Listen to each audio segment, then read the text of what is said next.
Saudara Menko Polhukam Mahfud MD menegaskan tidak akan ada politisasi dari pelaksanaan putusan Mahkamah Konstitusi yang mengabulkan perpanjangan masa jabatan pimpinan KPK dari 4 tahun menjadi 5 tahun. Mahfud menyebut pemerintah masih mempelajari putusan MK itu dan mencari opsi terbaik. Mahfud menjabarkan ada sejumlah kemungkinan bisa jadi berlaku lebih cepat atau berlaku surut atau berlaku di masa kepemimpinan berikutnya. Mahfud memastikan apapun keputusan soal penerapan putusan MK itu tidak ada kepentingan politik di dalamnya.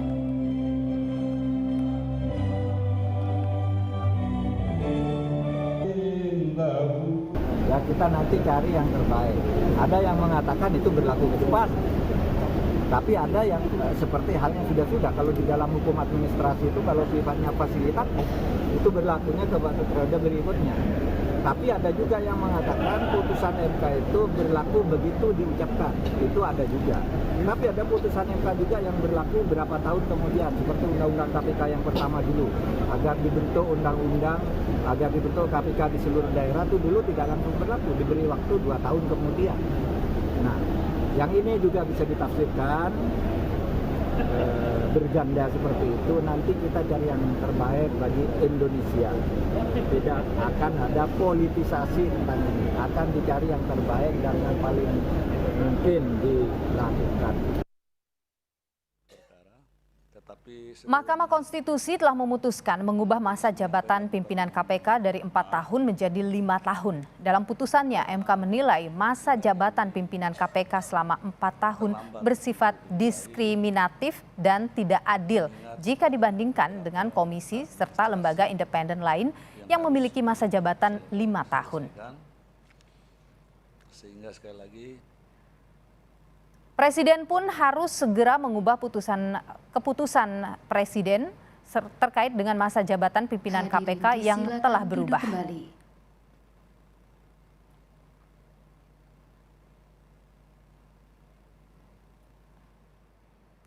Saudara, Mahkamah Konstitusi memutuskan memperpanjang masa jabatan pimpinan KPK dari 4 tahun menjadi 5 tahun dan putusan berlaku sejak era pimpinan KPK saat ini. Apa dampak hukumnya terhadap masa jabatan 5 tahun pimpinan KPK saat ini? Kita bahas, saudara, bersama dengan Bivitri Susanti, pengamat hukum tata negara yang sekaligus adalah pengajar STH Indonesia Jentera, dan juga ada Rumadi Ahmad, tenaga ahli utama KSP. Saya ingin ke Mbak Bivitri dulu. Jadi kalau Anda menilai putusan MK ini, apa yang perlu dikritisi? Yang pasti argumennya ya. Jadi kita harus perhatikan paling tidak ada 2 hal yang bisa kita lihat. Yang pertama adalah argumen tentang bahkan mengapa ini sampai dikabulkan, dianggapnya ini adalah sebagai suatu pertanyaan konstitusional. Ingat, ini Mahkamah Konstitusi dan biasanya secara konsisten, jadi ini anomali ini, secara konsisten mereka memutus kalau ada sesuatu yang sifatnya sangat teknis, itu adalah kebijakan hukum pemerintah. Ada terminologi yang diperkenalkan sendiri oleh Mahkamah Konstitusi, istilahnya open legal policy. Intinya mereka mau bilang Mahkamah Konstitusi hanya mengurusi soal-soal yang berkaitan dengan konstitusi, pasalnya. Nah, ini kan soal periode masa jabatan, itu sangat teknis dan biasanya tergantung dari keinginan politik dari pemerintah dan DPR. Nah, ini malah diterima, dan jangan lupa ada 4 yang dissenting opinion dan persis menyoal hal itu juga, Mbak Nilo. Oke, baik, saya ingin ke Pak Rumadi dulu. Pak Rumadi, setelah ini keluar, bagaimana ditanggapi atau Kepresnya ini bagaimana kemudian nanti? Ya, sekarang ini memang dari pemerintah kami mendengarkan pendapat semua pihak terkait dengan putusan Mahkamah Konstitusi ini, termasuk pendapat teman-teman aktivis, ahli hukum tata negara, termasuk pendapatnya Mbak Bivitri.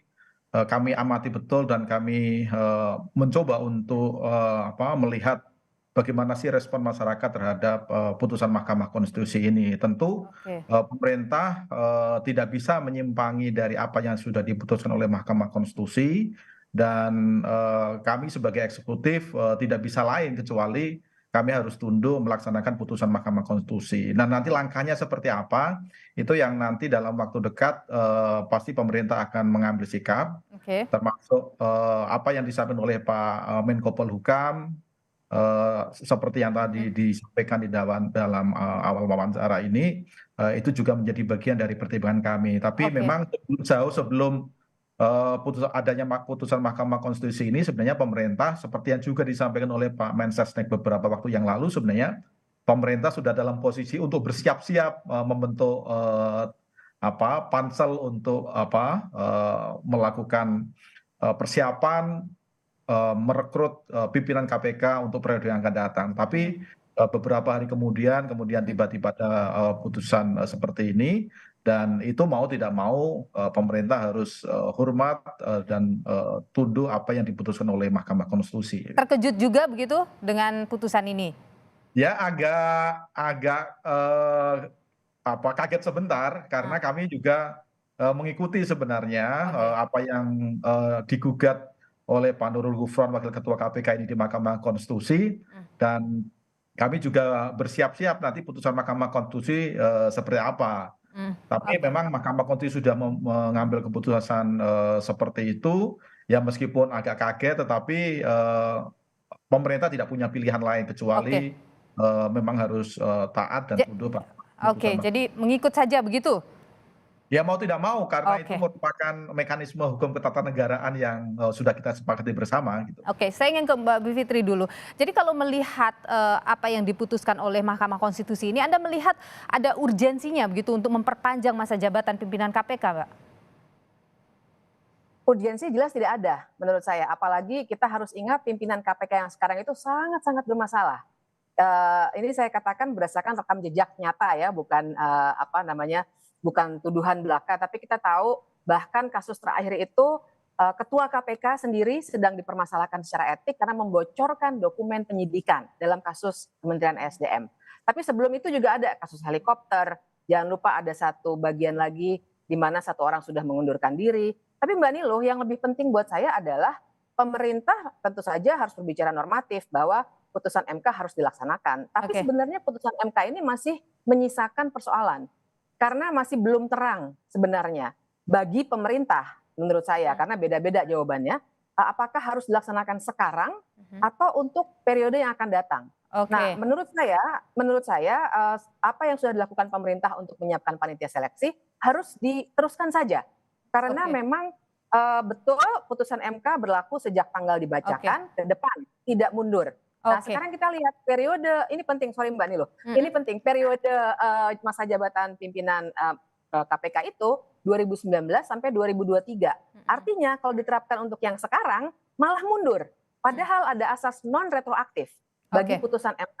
Jadi harusnya untuk yang 2023 sampai dengan 2028. Oke, baik. Pak Rumadi, ini berarti akan, karena Anda menyebut bahwa tadi mungkin tadinya udah menyiapkan, kemudian tidak udah menyiapkan untuk seleksi, tidak jadi begitu. Artinya ini akan diberlakukan di masa jabatan Firly Bahuri ini, Ketua KPK sekarang? Itu salah satu kemungkinan, dan itu kemungkinan terbesar yang akan diambil pemerintah, meskipun nanti finalnya kan tentu saja. Berarti berlaku mundur begitu ya kalau disebut Mbak Fitri tadi? Bukan berlaku mundur ya, tetapi mau tidak mau kalau berlaku surut maksudnya? Putusan KPK itu berlaku untuk sekarang Mbak Niluh keliru memahami. Berlakunya itu nggak mundur justru kalau misalnya berlaku ke depan. Jadi berlaku sekarang begitu ya putusan itu ya Pak Rumadi ya, dan seterusnya. Berlaku sekarang, dan konsekuensinya kan mau tidak mau kalau itu diberlakukan sekarang, maka keputusan presiden terkait dengan masa jabatan kepemimpinan KPK sekarang ini mau tidak mau harus ada revisi. Jadi ada revisi mengenai masa jabatan dari kepemimpinan KPK yang periode sekarang. Itu konsekuensinya ya.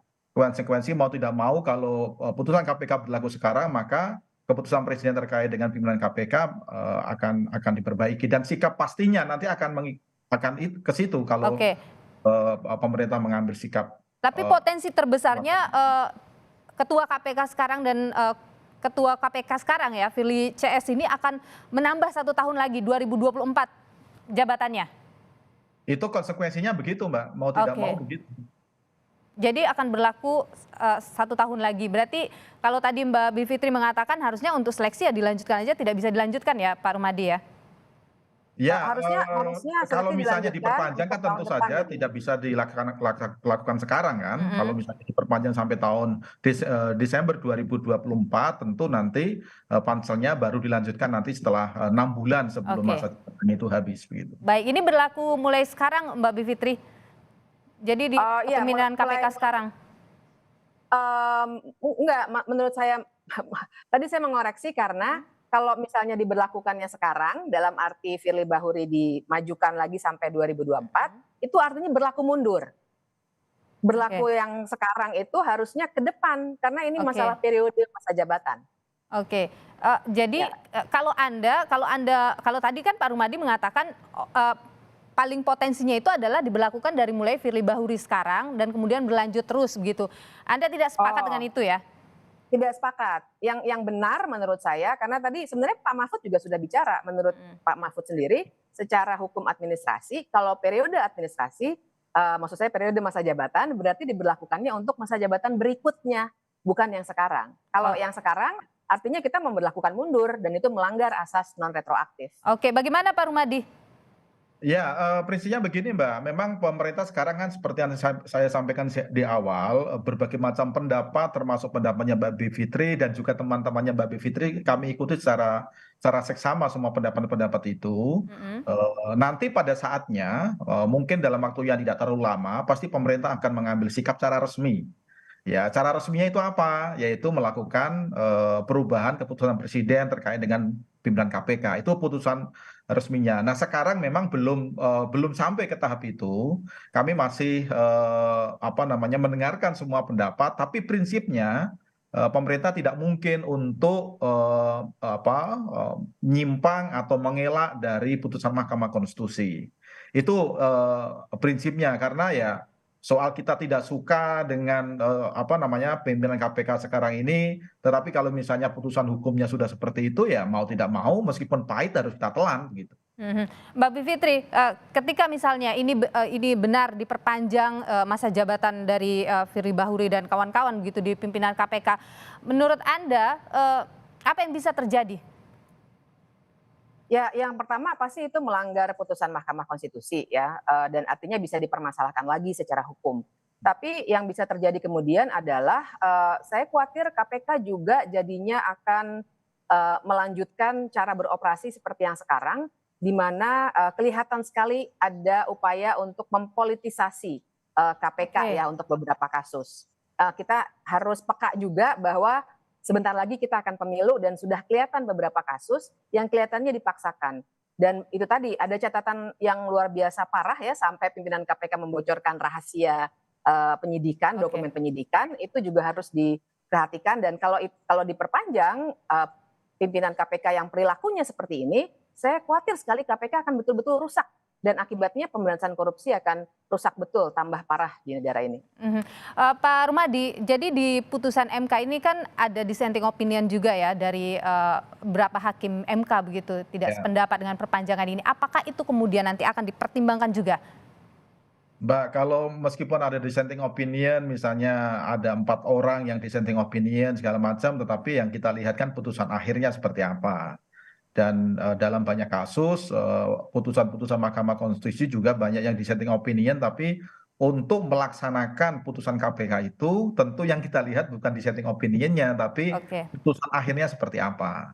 Gitu. Oke, baik Pak Rumadi Ahmad, tenaga ahli utama KSP, dan juga Ibu Bivitri, terima kasih sudah berbagi pandangan di Kompas Petang. Sehat selalu.